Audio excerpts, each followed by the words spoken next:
Hello and welcome back to my YouTube channel again.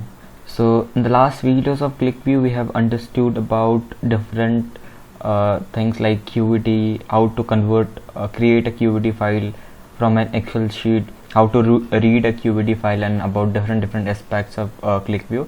So in this video we are going to start from different sheet objects that we have here. So before directly jumping into it, I wanted to show you this website called Tutorial Points. So they have a very beautiful article written about QlikView, and it's very step by step, and like you can really follow it. It's very useful. So you can follow them step by step. And about sheet and properties, it have a very beautiful article, so you can go through it. I will put the link in the description also, so that you can directly get it here. So let's start with first sheet. So the white canva you can see right now is called as sheet. So if you want to set the property of this sheet, you can directly go to this setting and click the sheet property, and inside this you can click triggers. So we will talk more about triggers in the further video. For just now we will focus on basic what is sheet and the different type of sheet objects they have. So in general section, if you go, you can put change color. So sometime it looks like this. It will be like document default, but if you want to change the sheet colors or something, you can directly click sheet setting, checkbox color, go here, choose your color. Like I'm just for demo purpose I'm selecting the first one. Okay, apply. So it will change the color of the sheet. So for now, just demo purpose, I will keep as white itself because it look more clean to me. So yeah. So now what is sheet object? So if you right click it, there is something called new sheet object. So we have multiple sheet objects. So in the different videos we will cover about different types of sheet objects we have here. So in this video we will cover about list box. So what list box is? So if we choose list box, so list box is basically used for filters. How we have in other BI tools, we have something called slices. Similarly, we have something called list. So let's see, like we have something year.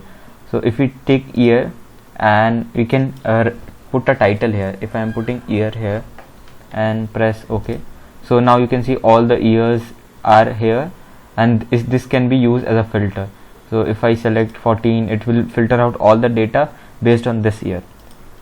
So you can customize this. Just go to properties. You can write some expression here in respect to years. You can sort the value ascending or descending. You can put presentation here, like you want them to center aligned, or how do you want to look at this.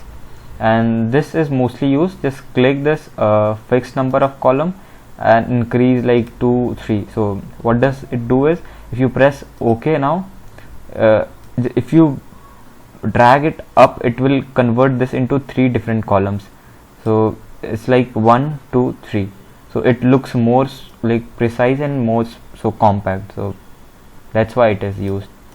And the more property you can see is, if it is number, you can just put it like select it should be number, it should be integer.